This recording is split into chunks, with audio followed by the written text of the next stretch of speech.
Bonsoir Robert, on fait ce soir notre 16e rendez-vous du vendredi. Je voulais savoir quel était ton commentaire sur la semaine. Le commentaire sur la semaine, moi je vais surtout m'arrêter sur la conférence de presse de notre président hier. Et j'ai eu une sensation étrange. En fait, je l'ai peu partagé ici, mais je suis allé souvent en Asie. J'ai fait du yoga quand j'étais petit. Et j'ai eu une sensation de voir une sorte de Bouddha en lévitation, sans être irrespectueux. Mais j'ai l'impression qu'on a un président qui se met à planer, parce qu'effectivement, il a merveilleusement réagi au moment de Charlie. On a tous été Charlie, il n'y a pas de débat, on en a parlé ici. Mais c'est pas parce qu'il est remonté d'ailleurs péniblement que de 10% dans les sondages, ce qui fait quand même qu'il est qu'au niveau où était Sarkozy 2 ans après, faut pas non plus qu'il rêve trop, qui se mettent à croire à la pensée magique. J'ai l'impression qu'il est revenu à la pensée magique et à des phrases creux. Il a réussi à tenir 2 heures en disant rien, et surtout pas un mot sur l'emploi, pas un mot sur l'économie. Et moi j'ai pensé en regardant cette conférence de presse à tous les Français qui vivent dans des endroits en difficulté. J'ai conscience moi d'être un privilégié, mais je pense que si j'étais en difficulté au fin fond de la France, j'aurais pas trouvé très sympathique ce président en lévitation. Je suis d'accord. Moi, ce qui me marque énormément, hein, et pour rebondir sur ce que tu dis, c'est que tu as un président qui ne propose rien de concret.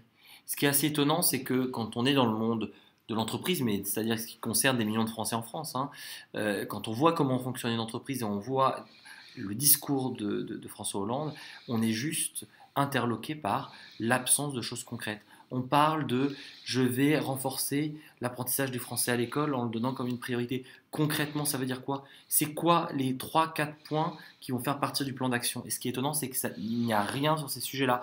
De la même manière, on va avoir des incantations sur renforcer alors je ne sais plus quelles sont les autres mesures déjà, mais il y a vraiment cette absence de plan de transformation, cette absence, d'ailleurs c'est quelque chose qui est poussé par nos citoyens, qui permet de se dire comment on se projette et comment on va y aller.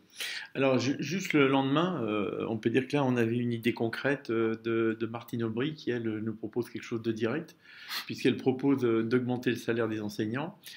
Alors, c'est une bonne idée. En fait, c'est une D'accord. excellente idée d'augmenter le salaire des enseignants, puisque juste C'est pour un donner vrai, un ordre de c'est un vrai grandeur, sujet. on a des enseignants qui sont grosso modo payés 50% de moins qu'en Allemagne. Mais pour pouvoir le faire, il faut supprimer les fonctions arrière qui ne servent à rien.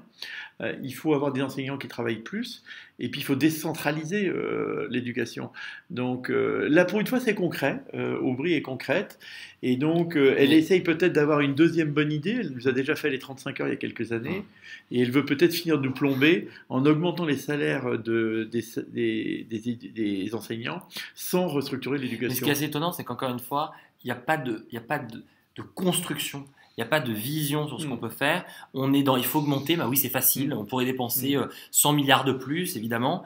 Et ce qui est étonnant, c'est qu'il n'y a pas cette vision de dire exactement, pour faire ça, c'est important, le plan d'action pour le faire et pour pouvoir le financer, c'est tel point. Et on va progressivement, en revalorisant ça, améliorer le recrutement, la capacité de recrutement de l'éducation nationale, qui est un énorme sujet, parce qu'on veut les payer plus, on veut en recruter, soit, en tout cas c'était la promesse de François Hollande, et pour ça il faut attirer les candidats, et on sait qu'il y a eu un énorme problème là-dessus.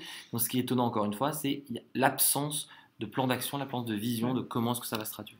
Alors il y a quand même eu une excellente nouvelle ce matin, c'est le retour des lapins crétins qui arrive avec la saison 2 demain. Sur France 3. Alors pour ceux qui ne connaissent pas les lapins crétins, je vais mettre un petit extrait juste à la fin de notre intervention pour vous regardiez. Personnellement, j'adore ça. J'arrive à regarder ça même sans mes petits-fils. On apprend beaucoup de choses, hein, Et je trouve que c'est un des grands sur succès. En Robert. plus, c'est un des grands succès des bandes dessinées françaises, puisque c'est un hit mondial et qui tire. Et donc, on est aussi des champions qui s'ignorent avec les lapins crétins. Et il faut pas avoir peur de ça. Je trouve que l'humour est une des forces de la France, pas que le luxe. Et dans un moment un peu gris, un peu terne, j'avais cette bonne nouvelle que je voulais partager Je avec trouve que vous. c'est une bonne manière de finir cette semaine, et on va lancer le magnéto. Voilà. Très bonne semaine, au revoir.